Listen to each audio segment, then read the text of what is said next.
Olá, meu nome é Isadora Leles, eu sou advogada, pós-graduada em Direito de Família e Sucessões, sócia do escritório DAC Advocacia e hoje, na nossa série de podcasts Família e Afeto, eu convidei a querida doutora Alessandra Muniz, que é advogada, palestrante, presidente do Instituto Brasileiro de Direito de Famílias aqui do nosso estado, conselheira no Conselho Municipal da Juventude de Palmas, representante da Comissão Especial de Família e Sucessões da ABA, Associação Brasileira dos Advogados.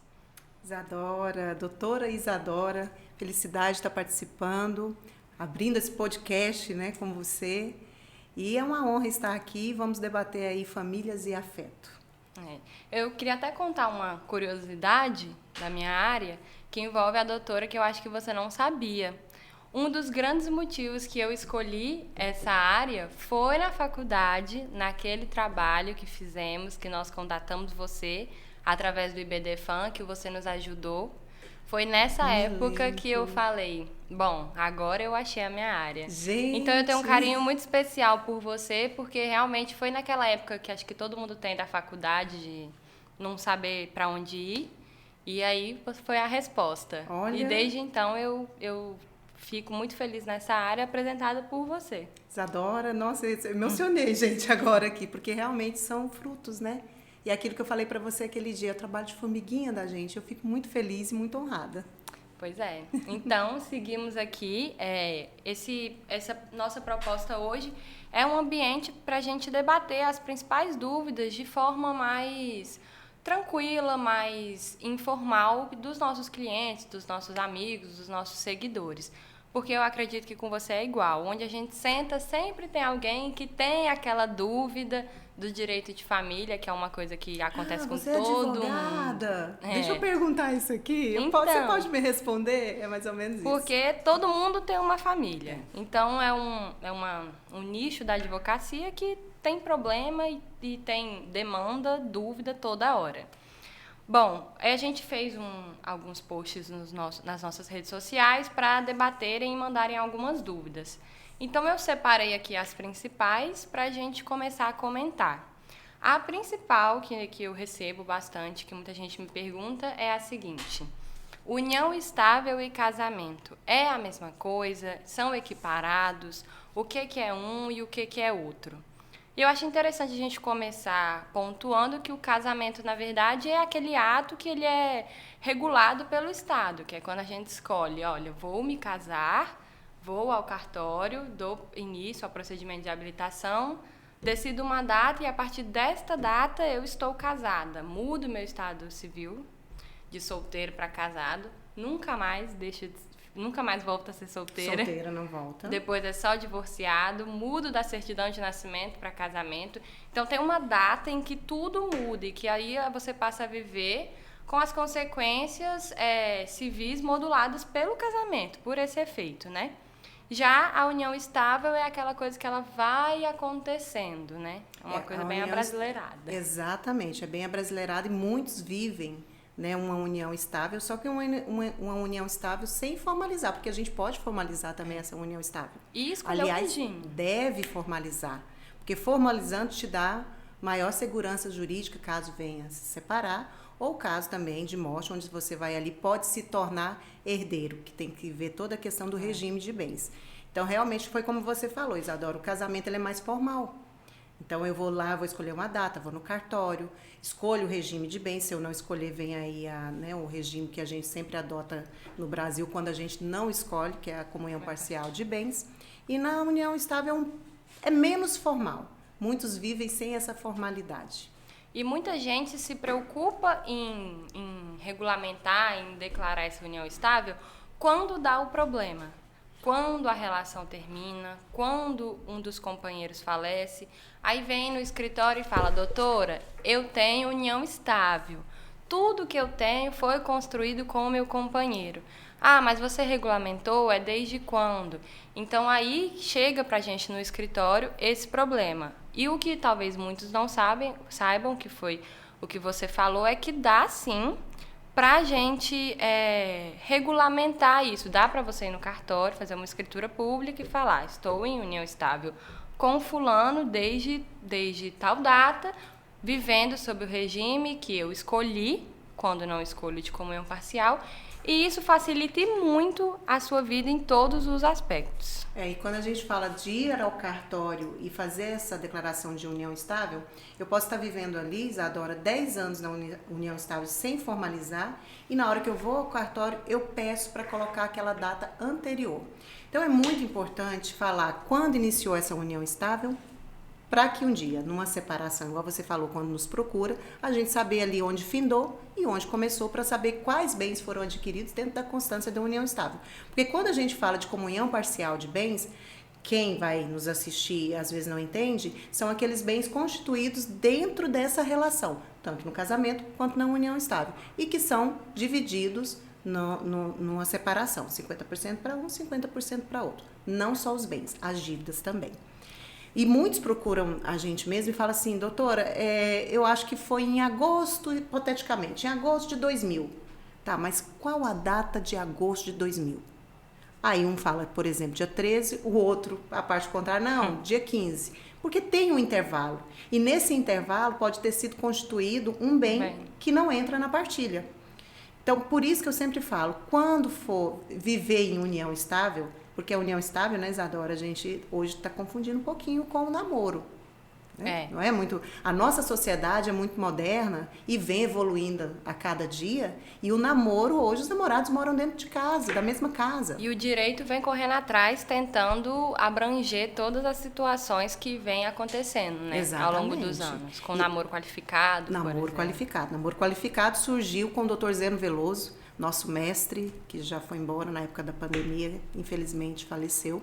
E ele sempre falava dessa tese do namoro qualificado. E todos falavam, Zeno, mas que namoro qualificado é esse? E foi citado em 2015 no julgamento no STJ. De lá para cá, tem aplicado-se essa tese. Inclusive, eu apliquei solidificando bastante dentro aqui do nosso tribunal sobre a tese de namoro qualificado, desconstituindo aí mais ou menos 6 anos de união estável e passando para namoro qualificado. Mas o que isso significa? Significa que aqueles bens que estavam ali na sentença de primeiro grau para partilhar não ficaram mais depois da apelação. Foi até o STJ, não conseguiu. Porque embora eles tenham tido uma relação pública, não tinha a intenção de constituir família? Olha só, tinha um filho. Esse cliente meu tinha um filho, tem um filho, né? Então, tem que analisar cada caso concreto. Porque eles tinham a relação pública? Tinha, eles apareciam, tiravam fotografias. Duradoura? Né? Contínua, era contínua? Não. Houve ali várias falhas ali dessa relação, idas e vindas. Né? Então, e o ânimos de constituição de família é isso que divide, né, a união estável com o namoro qualificado. É muito sui generis. Então, não dá pra gente saber ou não é o que constitui família a partir desse momento. Porque eu tô namorando, eu tenho etapas, não tem, Isadora? Todo mundo namora querendo casar, né? Namora, principalmente o método, assim, né? Na verdade, vamos colocar da época do meu pai, da minha mãe, né? Dos seus pais, não sei se seus pais são jovens, né? Mas assim, vem o namoro, depois eu peço noivado, coloco a aliança, né? Do noivado. Exatamente, é o que tá acontecendo com você. Você tá com a intenção de constituir a sua família. É uma intenção, na verdade, imediata. Ela percorre um tempo até o casamento. Né? Vai passando por etapas. Vai passando por etapas. Né? Então, isso aí é um namoro qualificado. A união estável, eu posso hoje conhecer o meu companheiro, amanhã mesmo já ir morar na mesma casa e já dizer que ali eu quero constituir uma família. E quando eu não digo? É aí que vem a questão que você bem pontuou. Formalizar essa união estável ou formalizar um contrato de namoro. Né? A gente fala que hoje o namoro parece que está mais com a questão na relação de contratos ali, inicialmente falando, mas é porque no início tudo é meu bem. Né? Aquele famoso jargão, meu bem e meus bens no final. E quando chega no final, muita gente às vezes vem preocupado, fala, doutora, tinha uma união estável. Porque eu acho que união estável é uma coisa que todo mundo entende um pouco o que é, mas não entende muito seus efeitos. Tinha uma união estável, fiquei 15 anos com a pessoa, tudo que eu tenho conquistei com ela. Acabou. Não, nosso relacionamento terminou. O que eu faço? muita gente não sabe que tem como, posteriormente, a gente ajuizar uma ação de reconhecimento e de solução de união estável, né? Que é uma oportunidade aí que a gente consegue regulamentar e também discutir a questão da partilha. Da partilha, exatamente. Se tiver filhos ali, se tiver filhos também. A guarda e o período de convivência, porque eu gosto muito de dividir essa questão. E aí a gente já vai entrando, porque direito das famílias é isso. Você começa aqui com o casamento, já está lá na guarda, já está na pensão alimentícia, mas nessa mesma ação a gente reconhece, dissolve, trata da questão da guarda, convivência, se tiverem filhos, e da pensão alimentícia ou de um alimento compensatório aí para o cônjuge, né? Que no decorrer do processo tem gente que fica com maior patrimônio e o outro nada, né? Cai basicamente. E isso é muito comum. A questão dos alimentos compensatórios é uma questão interessante, porque a gente pensa que não existe, mas é o que mais tem. Muitas vezes, especialmente as mulheres, elas param a vida delas durante um período para cuidar da casa, para cuidar dos filhos, elas fazem essa escolha em prol da família. E quando o casamento acaba, todo esse esforço da mulher, ele é diminuído e geralmente o homem fala, bom, a partir de agora eu tenho isso daqui, os meus filhos vão receber aí os alimentos e você, um abraço. Só que não é assim. Não. É aí que o direito hoje, ele tem esse instituto, assim, que protege a mulher nesse sentido dos alimentos compensatórios, né? Que eles dão, geralmente, um prazo até a mulher se recolocar no mercado de trabalho, a depender da idade, da situação que ela vive, etc. O alimento compensatório, ele é aplicado geralmente assim, né, que a gente tem visto aí, até a partilha dos bens.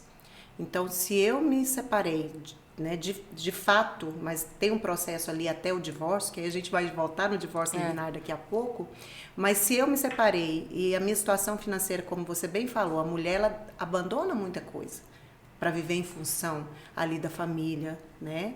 E quando ela se separa, realmente ela fica a parte mais vulnerável da relação. Tá? Não estou dizendo que o homem também não fica, mas a maioria é mulher. Geralmente. Né? Então a mulher fica com o filho. E aí, Isadora, é muito me estranha até hoje o pai que convivia até então naquela casa, sabendo que os filhos demandavam aquele valor para sobreviver, e quando termina essa relação, vão brigar na justiça. Ele sabendo que aquele filho gastava 3 mil reais por mês, ele quer pagar 1.000 agora. Ou então paga 500 e acha que a mulher vai viver a vida todinha não dela. Não tem aquele TikTok que fala 250, eu vou arrumar meu cabelo, vou fazer unha, fazer plástica com 250 reais. Sim. Gente, isso é um absurdo. E aí realmente a gente tem isso tutelado, né, pelo Estado. No entanto, os alimentos compensatórios, eles são de difícil, assim, eu digo, de interpretação mesmo, que às vezes a gente está pedindo os alimentos ali e o magistrado não consegue entender que aquelas provas são poucas em relação o que tem de patrimônio, porque a mulher não sabia, a gente tem casos de mulher que não sabia o que tinha, o que ela assinou, o que o marido tem, que eu já peguei no escritório uma mulher que ela não sabia quando dava a conta de energia da casa dela. Exatamente. Ela não fazia nem supermercado, então ela era uma pessoa completamente alheia ao mundo, assim, ela não tinha noção do quanto que custava a casa para ela manter, para a gente pelo menos ter uma base de um pedido, porque o marido não deixava ela mexer no dinheiro.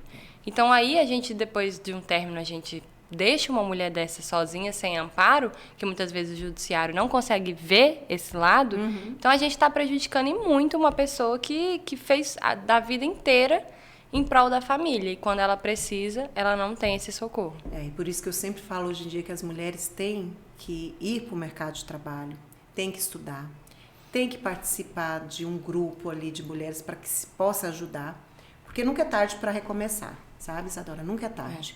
Mas você tem que ter aquela segurança jurídica que você possa tocar a sua vida. E, infelizmente, o nosso sistema é demorado.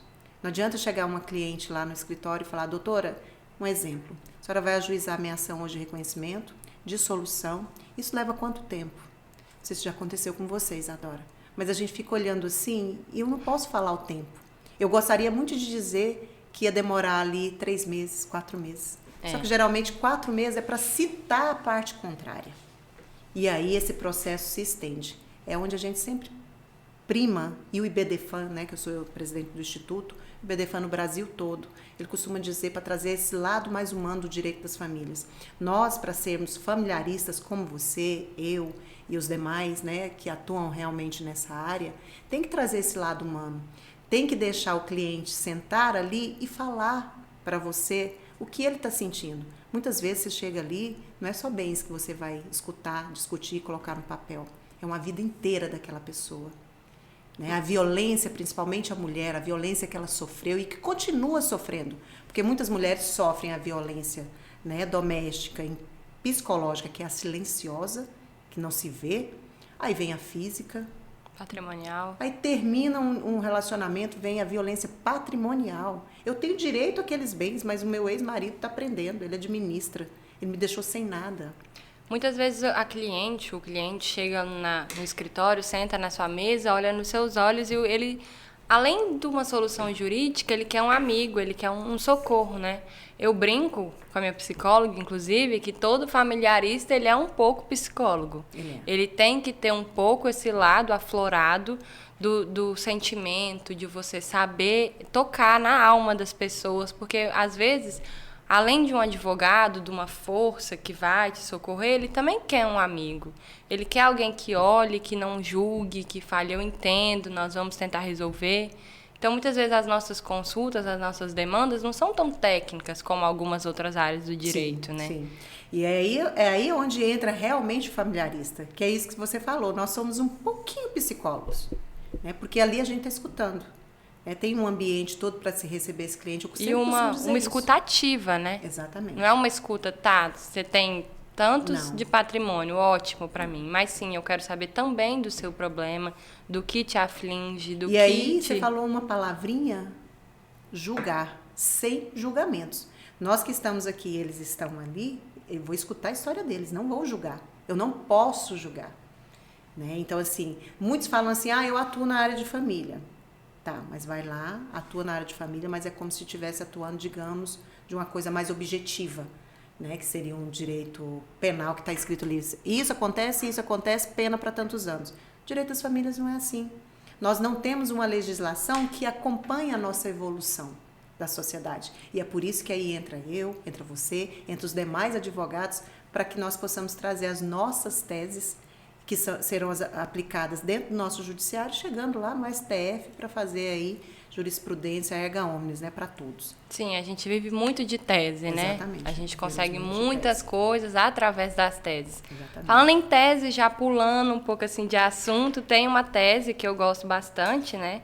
Que é uma coisa que a gente já pensando na questão do divórcio e dos alimentos, que é a teoria da aparência. Sim. Que é uma tese que eu venho usando muito aqui no estado, que é aquela questão, além do patrimônio, você tem um namorado, você tem um marido ou o pai do seu filho, vive esbanjando nas redes sociais, para quem é aqui de Palmas, vive no lago. A gente dá muito esse exemplo, vive né? Nos bares, porque aqui é batata. Vive nos melhores bares, vive nas melhores viagens, vive no lago, o carro é do ano, aí chega no processo e fala, não tenho dinheiro, Exatamente. Sou assalariado, ou sou desempregado, ou junto um contra-cheque de um salário mínimo e quero pagar R$300, que não é o que gasta nem na sexta-feira. Não gasta, realmente não. E aí você falou de tese e eu me lembrei muito disso, que os familiaristas, eles têm muito esse trabalho, esse movimento de como é uma coisa que está em constante evolução, a gente tem que pegar muito o que a gente vive na sociedade e trazer junto ao nosso Código Civil para dentro dos tribunais, né? E essa tese é uma coisa que eu vejo muito na prática que funciona, que a gente olha e fala, olha, juiz, ele fala isso, mas a vida dele é isso. Quando a gente consegue comprovar, a gente consegue, por meio de uma tese, sim, assegurar muitos direitos de muitas crianças que, às vezes, passam necessidade por conta de pais que falam que ganham pouco e, na verdade, são muito ricos. Na verdade, o que acontece? Eles escondem o patrimônio para não pagar a pensão alimentícia que é devida ao filho, que é uma obrigação que ele tem. É o mínimo. Pai. Eu vou colocar pai aqui porque é o comum que acontece mesmo. E aí é tão difícil para a gente chegar... O que ele faz?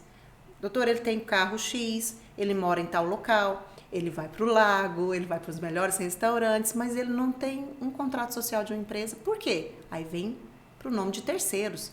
os famosos laranjas. E que antes era muito difícil se provar, hoje já está se provando. Os tribunais já têm sistemas exatamente, excelentes. Os juízes já estão de olho nisso aí. Então não adianta você ir lá, colocar em nome de terceira, achando que você vai se livrar. Não vai. Sabe? O advogado que milita nessa área, ele vai correr atrás, vai correr em cartórios, testemunhas, porque é isso que a gente faz. Né, para trazer esse direito para essas pessoas. E a teoria da aparência tem sido aplicada bastante e tem que aplicar realmente, só não pode deturpar um pouco isso aí, porque eu estou vendo também que tem pessoas que, por exemplo, homens que querem se vingar das mulheres, que vão lá, pegam no Instagram dela uma festa de aniversário. E aí fala o seguinte, ela está numa festa de aniversário, então se eu pago tanto de pensão, ela pode pagar também. E não é isso.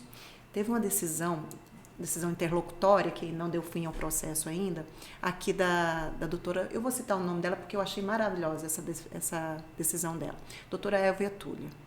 E doutora Elvia Túlia colocou, não vou falar, né, tudo certinho assim, nem nome, nem nada, aqui com sigilo, mas o que ela quis dizer nessa decisão dela? Que esse cliente trouxe as fotografias da ex-mulher, dizendo o seguinte, olha, ela está falando aqui que precisa de pensão, mas vive em festa, vive na cachoeira, o que for.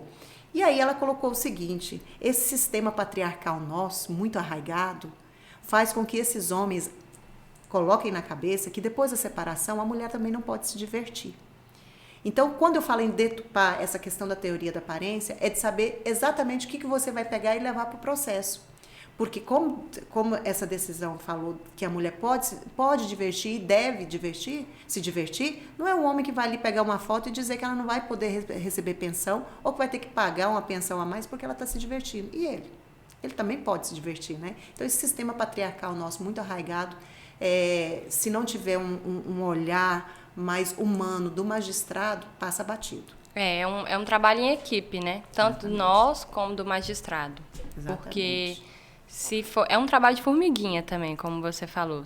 Se a gente não mudar a nossa mente, a gente nunca vai conseguir mudar o rumo que algumas decisões tomam nessas questões tão sensíveis. E vão chegar tantas questões para vocês, Adora, para os demais colegas, chegam para mim, cada dia uma novidade. Né? Você é tão jovenzinha, ela falando da questão da faculdade também, e vocês me inspiram também, porque quando vocês fazem alguma pergunta, às vezes me ligam, doutora, tem como só tirar a dúvida? Não tem problema nenhum com isso. O sol nasce para todo mundo. E aí eu gosto de esclarecer essas dúvidas. Quando eu não sei, eu digo o seguinte, eu vou procurar. E aí isso me força a estudar, porque desse estudo surgem as teses. Namoro qualificado foi uma tese, teoria da aparência, certo? E agora a gente está com abandono afetivo, abandono digital. Hoje a gente está se falando já nessa questão do abandono digital. Posteriormente, eu e Isadora podemos fazer um podcast aqui falando só sobre esse tema. Mas são teses. Aonde que está regulamentado lá no Código Civil? Ou em algum tipo de norma ou lei? Não tem. Mas são teses criadas por nós, advogados.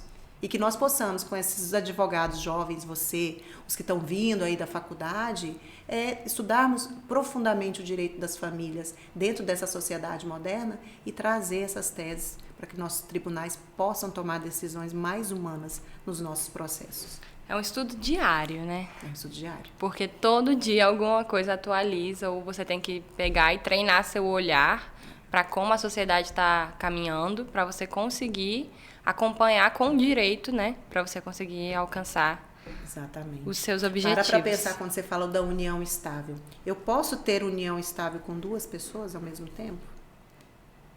Não posso ter união estável com duas pessoas ao mesmo tempo, ok? Se a gente for olhar assim. Mas quando os casos concretos chegam nos tribunais e chegam às nossas mesas, nós vamos ter que defender, porque hoje existem as uniões paralelas. E quanto que a gente, falando assim de uma maneira mais popular, diamante que não tem pedido, muitas vezes pensão, pedido herança, pensão, acho que... Ela pede pensão por morte. Exatamente. Porque se você é casado, obviamente lá no código já diz o seguinte, eu não posso ter união estável. Isso aí já é uma cláusula já que barra, se eu sou casado. Separei de fato, mas estou casado, eu posso ter uma união estável? Posso, porque eu estou separado de fato. Né? Eu saí de casa, ou às vezes eu estou dentro de casa e estou separado. Porque a nossa sociedade contempla também esse tipo de separação. Tudo caladinho, mas aí não quer dividir bens, né? Quer viver dentro daquele local ali, mas cada um no seu quarto e estão separados de fato. Esse já é o outro assunto de direito das famílias. Então, a união estável, hoje, chegando nos tribunais com essa questão de uniões paralelas, como você falou, o amante ou a amante, né, um ou outro, eles têm buscado o seu direito. E aí, Isadora, é onde a gente leva a reflexão também. Se aquele homem era casado ou vivia com uma pessoa, vai viver com a outra pessoa e constitui família e tem filhos daquela relação. Ele não formou uma família ali? Claro. Embora aos olhos da sociedade, e aí quando vem pra gente, a gente afasta todo o nosso preconceito, todo o nosso julgamento e vamos nos atentar ao caso concreto. E essa família, quando ele falece, ficou desamparada. Ele cuidava dessa mulher, ele cuidava desses filhos. Ok, os filhos vão vir aqui para herdeiro. E a mulher? Ah, mas ela é amante. Volto a repetir. Sem julgamento. Sem julgamento. Nós estamos aqui, os familiaristas, advogados, para que nós possamos defender quem quer que nos procure. Eu tenho a opção de chegar uma pessoa, um cliente, que está lá preso e falar, ele, digamos aí, cometeu um crime horrível, né? E eu tenho a opção de dizer que eu não quero advogar. Mas eu não posso pegar uma causa que eu vou atuar e vou julgar o meu cliente. Então, eu tenho que procurar no direito, e se não tiver nada positivado, nada que o Estado tutele, eu vou ter que correr atrás. Como as uniões de poliamor. Né? Muita gente fala, ai, doutora, o poliamor é bagunça, desculpa o termo, né? É sacanagem. Não, você tem que saber o que é o poliamor e o que é a poligamia. Certo? E existem esses tipos já de uniões. E é engraçado que a gente está vendo formar quase que ao vivo, né? Simultâneo com esse boom das relações amorosas, do poliamor, a gente está vendo o direito se encaixar nessas hipóteses, né? Porque estão surgindo demandas. Se tem um casal, um trisal, e eles demandam assuntos como guarda, como partilha, como herança, como a sucessão desse casal, então o direito ele vai se movimentar para resolver esse problema. E quando ele se movimenta para resolver esse problema, a gente vê quase que ao vivo novas teses, de repente novas leis que vão abrangendo essa situação. Então o direito de família é uma coisa que nunca é igual. Quem vive essas relações de poliamor não tem tutela do Estado, né? Inclusive, o CNJ, em 2018, proibiu a escritura pública desse tipo de relação.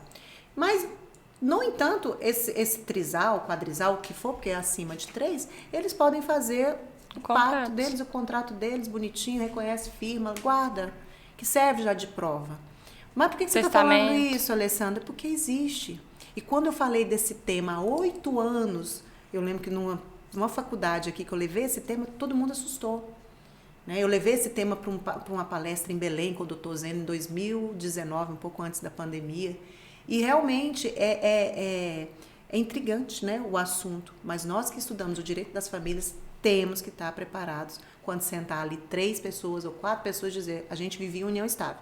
Consensualmente, doutor, eu preciso resolver minha relação. Vou me separar, quem vai ficar com quem, vai ser dividido em quantos...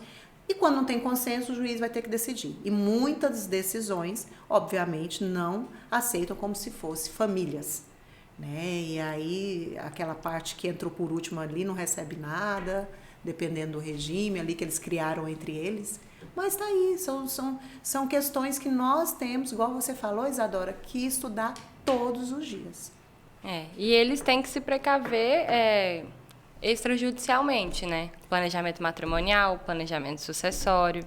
Eles vão ali, à medida que forem adquirindo patrimônio, pensando num jeito de dividir depois, porque eu brinco que eu sou advogada de família e eu sou um pouco direta demais. Eu falo da morte, eu falo do divórcio, porque eu trabalho com isso. Então, para mim é natural. A gente visualiza lá na frente. Né? As pessoas ficam, nossa, mas já tá falando de divórcio? Eu brinco, é melhor falar agora que tá tudo bem do que deixar para decidir depois. Ou então, nossa, mas já tá falando de herança, que não sei o quê. Acontece, gente, é natural. Para pensar, quando vamos colocar aí, tô dando um exemplo de mulheres. Ela tem um filho, eu tenho um filho, ok? Sou divorciada, não sou solteira, que aliás eu acho que isso tem que mudar, né? Porque a partir do momento, como a Isadora falou, que a gente casa, né, formalmente, quando eu me separar de fato e divorciar, eu não volto a ser solteira. Tanto é que naqueles campinhos lá que a gente vai preencher... É divorciado. Divorciado, tem que colocar. Eu quero colocar solteira. Eu já falo que eu sou solteira, eu não falo que sou divorciada. Mas eu tenho um filho. E aí eu tenho um companheiro, constituo união estável. Eu já tenho aqueles bens até agora, ok? Meu filho é meu único herdeiro. Eu me relaciono com essa pessoa, não faço nenhum tipo de documento, convivo com ele ali, faleço, né? Não vou falecer, é só um exemplo. Faleço e ele se torna herdeiro na mesma proporção que meu filho nos bens particulares. Você já parou para pensar num patrimônio que eu construí, digamos aí, 30 anos de vida, 20 anos de vida, que eu quero que só meu filho seja meu herdeiro? Eu vou viver uma união estável, não faço nenhum contrato, não faço nenhum planejamento, faleço, e esse homem que eu não queria deixar nada para ele também, se eu quisesse eu deixaria no testamento. Ou que não participou, né, da construção do patrimônio. É aí que vem a briga, você lê uma do namoro qualificado com a união estável. Digamos que eu estava vivendo ali 2 meses, porque a união estável, ela não tem tempo. Muitos falam assim, doutora, são 2 anos para falar que é a união estável. Não, isso não existe. É muito subjetivo. É muito subjetivo. Então, vai que o juiz ali, 3 meses, 4 meses, vamos colocar ali 1 ano. Fala, não, ele viveu em união estável com ela. Então, aquele patrimônio todinho que seria só do meu filho, vai ser dividido em 2. Né? 100% ali, vai ser 50 para ele, 50 para mim. Coisa que seria facilmente resolvida, mas as pessoas postergam os assuntos difíceis. E você sabe que esse dia eu estava conversando com uma colega que ela foi fazer um pacto antes do casamento. Né? Ela vai casar com parcial de bens. Os cartórios até fazem os pactos. Os cartórios, ofício de nota. Só que quando você vai pro outro para colocar no assento lá do casamento, eles não estão aceitando. Eu tive um caso desse. Você me falou. É mesmo, você me falou disso aí. Foi outra pessoa que me falou isso também. E eu falei, gente, que absurdo isso. E aí que ela falou, ela disse que estava conversando com a mãe dela e o pai. Falou, a gente vai no cartório fazer, né, esse pacto lá. Aí os pais falaram, minha filha, mas você nem casou. É aquilo que você fala, né? Você nem casou, já está pensando se for divorciar, não. Mas já está anotado bonitinho aqui. Embora o cartório, né, o ofício de registro lá não aceite, né, no assento lá que fica guardadinho, eu posso fazer, registrar ali e guardo e pronto. O dia que eu me separar, eu sei o que eu quero. Mas você está pensando em separar? As relações hoje, né, de hoje em dia, nessa sociedade moderna, elas estão ficando bastante líquidas, a gente sabe disso. Tá muito fácil, né? Exatamente. A separação. Né? Então vem essa questão toda eu gosto de dizer assim, do engrandecimento da mulher que vai trabalhar, da mulher que não suporta mais viver só dentro de casa e sendo a figura princesa. E hoje, né, o planejamento matrimonial, ele é bom porque ele abrange também essas cláusulas de convivência. Tem até um que foi polêmico, se eu não me engano, da Jennifer Lopes, que ela fez um planejamento matrimonial, um pacto antinupcial, que constava até as relações sexuais que ela iria ter durante a semana do casamento dela. Sim, Mas a gente pode ter também, por exemplo, quando tiver filhos, como que vai ser? Exatamente. Você vai trabalhar o dia inteiro, ou quando nós tivermos filhos, as atividades dos nossos filhos vão ser custeadas e vividas metade. Porque hoje a gente tem que conversar de tudo. Sim. A gente vive num mundo, igual você falou, que a mulher não fica só mais em casa. Uhum. Então, a gente pode sentar e ser bem honesto e falar, olha, as contas de casa vão ser na proporção de tantos por cento de que cada um recebe, nossos filhos vão ser dessa maneira, se nós separarmos, vai acontecer, a divisão vai ser desse jeito, aquele seu bem que você está pagando aqui, se separar, isso daqui vai ser seu. Sim. Então, a gente vai colocando e escrevendo tudo. Hoje, em alguns cartórios do país, aceitam. O Tocantins está um pouco relutante para assentar no registro, mas eu tenho fé que em breve a gente já vai conseguir... vamos fazer um movimento aí pelo IBDFAM, assentar no regime de comunhão parcial, porque o de separação total, eles aceitam. E assim, essa questão assim e eu vejo você bem jovem, essa pessoa que conversou comigo muito jovem, eu vejo que vocês vão trazendo isso para a realidade. Então, pode ser que daqui uns anos, sim, esse trabalho de formiguinha vai surtir efeito e vai evitar muitos aborrecimentos aí entre casais e principalmente entre os filhos, né? O casamento ele é igual uma sociedade. Você não entra de sociedade com uma pessoa e fala, vamos ser sócia, Alessandra, e vamos ver o que vai dar no futuro. A gente vai vivendo e vai deixando acontecer. A gente fala, vamos ser sócios? Então, a gente faz um acordo de cotistas, um contrato social, e a gente fala, então, a nossa sociedade vai se delimitar dessa maneira. Sim. As suas obrigações são essas, as minhas são essas, as penalidades são essas, e a gente vive a nossa sociedade com base no que a gente escreveu. Deu uma dúvida? Volta lá e lê. Então, eu acho que o casamento e as relações hoje, elas podem sim ser seguidas e vividas com base nesse contrato também. Contratualizadas, eu costumo dizer, ele está naquele contexto. Óbvio que não vai abranger muitas coisas assim, 100%, né? O futuro, a gente sabe do futuro. Mas algumas regras básicas, sim, dentro desse relacionamento. Regras gerais que delimitam Exatamente, exatamente. Porque quando separa, ai, doutora, e agora? Eu estou com dívida, vai ser metade, metade? Como é que eu vou provar que aquela dívida foi em prol da família ou não foi?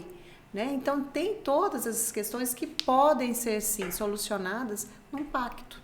E aí, a pessoa tem que procurar, tomar cuidado e procurar advogados que realmente militam nessa área e que saibam fazer esse pacto. Um contrato de namoro. E que não sejam basta coerentes. Vocês irem, quando vocês que eu falo, todas as pessoas que tiram dúvida, porque hoje tem o nosso Google, né? A gente tira dúvida de tudo. Mas, às vezes, vai lá, joga lá, contrato de namoro. Pum! Vou pegar esse exemplo aqui e já faço assim. Não. Para cada caso concreto, um contrato de namoro. Tem que procurar um profissional coerente. Exatamente. Né? Porque aí eu vou saber que regime, que eu vou poder responder, eu quero... Todos deveriam fazer isso. Eu não fiz, assim, de sentar com um advogado e dizer assim, olha, esse regime, qual que é o melhor que vai ser para mim? Né? Então, sim. Tem muita gente hoje, chegam clientes para mim, amigos, que são empresários, ou então que tem uma empresa da família...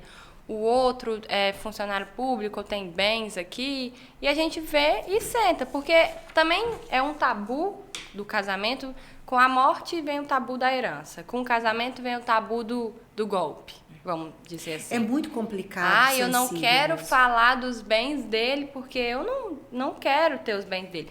Mas você vai, assim, a grosso modo você vai. Então, exatamente. A gente conversando, a gente... pegando sem preconceito, sentando com o advogado da sua confiança e explicando, ele consegue explicar para vocês, porque muita gente às vezes não sabe, né, as consequências. Fala, olha, na vida de vocês, na sua profissão, no seu jeito de administrar o dinheiro, talvez esse seja o melhor caminho. Uma consulta que seja, exatamente. Que pode vir a virar explicar um qual pacto, é o regime, né? Regime parcial de bens, metade, mas as dívidas também vêm. Porque o casamento, assim, é muito legal a festa, eu como noiva posso dizer, é muito legal a gente fazer o casamento, planejar, todo, né, mas o mais importante não é o dia ali. Além da bênção, você também assina um contrato. E esse contrato, ele também tem consequências, que você não pode só colocar o seu novo nome, feliz da vida, e sem pensar que você também está assinando um documento sério, né? Exatamente. Quando você falou aí do novo nome, eu lembrei. Quando se separa, retira esse sobrenome? Sim, retiro. Mas se eu fiz um nome profissional, né, que eu dependa desse sobrenome, ou de outro que o homem também pode adotar, né, o sobrenome da mulher, aí vem aquele litígio do nome, né? E geralmente a pessoa que está com aquele sobrenome precisa dele para trabalhar, para ser reconhecido, acaba ficando, né, com o sobrenome, mesmo o outro não querendo. Então, isso tudo podia ser resolvido no... Isso é uma coisa que podia constar no pacto. Colocar lá numa cláusula, olha, se nos separarmos, se nos divorciarmos, eu não quero você usando meu nome. Em hipótese alguma. Pronto. E finalizou. E já poupa uma discussão. Exatamente. Porque também, quando a gente chega nesse cerne do divórcio, da separação, muitas vezes o divórcio acontece quando já a família é constituída também de duas pessoas, mas eu falo família, filhos. Então, você já está nesse momento mais dolorido que uma família pode passar, que é um divórcio.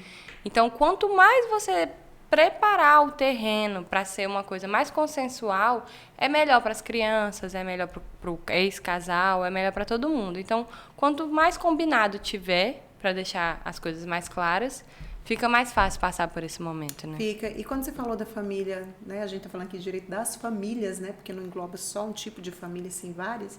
Você falou de 2 pessoas. Nós temos hoje a família, uma pessoa só, né? Justamente para resguardar o nosso bem de família.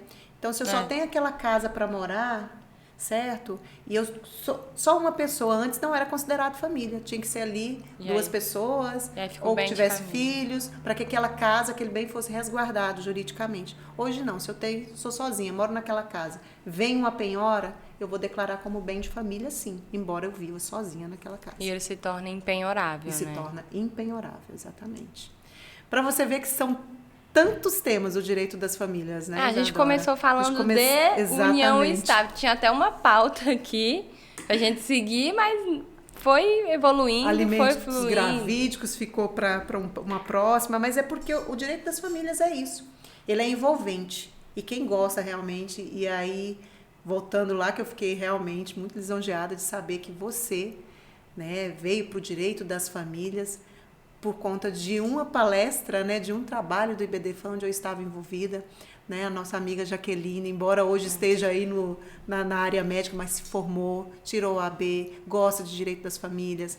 Eu vou citar aqui a doutora Cláudia, que ontem estava fazendo uma live comigo, ela é da ABA também, da Associação Brasileira dos Advogados, e ontem ela falou sobre o abandono digital. É isso aí, a tese. Ela tem mais ou menos a sua idade, é super jovem, mas apaixonou-se pelo direito das famílias. E é aquele trabalho de formiguinha. Da mesma forma que eu, quando comecei com o IBDFAM aqui no Tocantins, eu e a doutora Denise, que é muito minha amiga, que foi embora, né, mas ela deixou um legado aí no direito das famílias, aprendi muito com a doutora Denise Sucena. Então, quando eu comecei a levar isso para os estudantes, eu gosto de levar, porque além de eu aprender, eu posso plantar aquela semente e posso fazer esse trabalho de formiguinha. E está aí dando resultado. Você, doutora Cláudia, Jaqueline e tantas outras que vêm aí seguindo esse caminho, trilhando esse caminho, que é árduo. Porque a gente advogar nessa área tem que gostar. É o que eu ia falar. É uma área que ela te escolhe, né? O direito de família te escolhe. Porque você pode ser muito técnico, você pode ser muito bom com as palavras, mas se você não tiver jeito com as pessoas, se você não tiver esse lado mais sensível, esse lado de resolver o problema na fonte, de lidar com dor mesmo, porque a gente lida com dor. A gente lida com a dor da morte, a gente lida com a dor da separação, a gente lida com a dor de perder a guarda de um filho. Se nós naturalmente não formos pessoas preparadas para lidar com essas dores, a gente nunca vai conseguir ter êxito nessa área. E é uma área que me escolheu não financeiramente, mas porque é o meu propósito. Muitos falam, né? Eu escuto até hoje, você não está ganhando dinheiro com a área do direito das famílias. Mas eu ganho, sim, experiência, ganho dinheiro, eu ganho meus honorários. Não é fácil você iniciar. Depois você vai indo. Mas eu gosto dessa área. Já pensou em abandonar, Alessandra?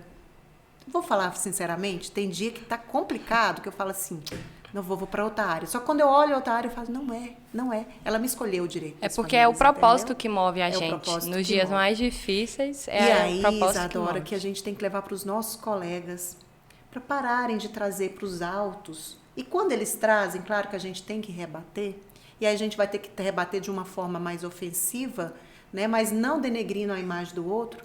Essa semana eu peguei uma petição onde o advogado colocava, tal pessoa é desqualificada, falando de um parente da cliente, querendo denegrir a pessoa, mas falando de outra pessoa. Que contexto que aquela pessoa caberia ali? E se mesmo coubesse, cadê o respeito? Respeito. Entendeu? Chamar uma pessoa de desqualificada, um colega nosso de trabalho, isso é inadmissível em toda a área do direito, mas principalmente na área do direito das famílias, que é uma área mais sensível. Se eu, advogada, pego aquela petição e entrego para minha cliente, ela lê isso. Vou acirrar mais ainda a briga dela com o ex-marido, não vou? Então tem que ter muito cuidado. Eu aprendo até hoje, tem dia que eu vou escrever, eu olho isso aqui e falo, não, eu não quero escrever desse jeito, eu vou tirar. Mas tem vezes que os colegas trazem tanta coisa que não dizem respeito ao processo, ao objeto do processo, que a gente acaba também tendo que falar algumas coisas ali, mesmo sem querer. O bom seria se fosse todos ali no intuito de conciliar. Ajuizou? Ajuizou, mas a gente tem o tempo todo ali também que possamos ali fazer um acordo, né? Acordo, um abre mão, o outro abre mão também. O litígio não é uma guerra, né? Assim, a gente entende como uma briga, chegou no ponto do litígio. Mas não é para as pessoas se ofenderem mais. Os advogados entrarem no meio dessa briga é justamente para contornar a situação, para evitar os danos maiores, para evitar os destroços, né? Para pensar, eu estou discutindo guarda e alimentos, ok? E aí vem um colega que fala, mas a mãe ou o pai traiu, fez isso. Eu não quero saber disso. Isso aqui não é objeto da minha ação. O objeto da minha ação é discutir a guarda. A criança vai ficar com quem? Período de convivência, os alimentos, quem vai pagar o quê? Quanto que vai ficar? Pronto. Eu não quero saber se aquele ex-cônjuge traiu ou o outro, o que ele fez. Entendeu? Então, não é ambiente. Exatamente. Então, assim, nós temos também que saber dizer para os nossos clientes que nós não vamos colocar o que eles querem que nós coloquemos nas nossas petições. Porque se ele contrata um advogado, exatamente, é porque é ciente de que o advogado vai fazer o melhor e não entrar na briguinha. Exatamente. Então, assim, vai chegar cliente porque realmente está destroçado ali, saiu de uma relação de muitos anos e está acabado, vai chegar e falar, doutor, eu quero que faça isso, isso, isso. A gente vai sentar, vai conversar e com todo jeito deixar claro que dentro daquela matéria eu sei o que eu estou fazendo. E eu não vou colocar tudo o que eles querem que eu coloque da forma que eles querem que eu coloque. Porque realmente eu não quero, aquilo ali não é um objeto de demanda e eu não quero trazer mais briga com a outra parte.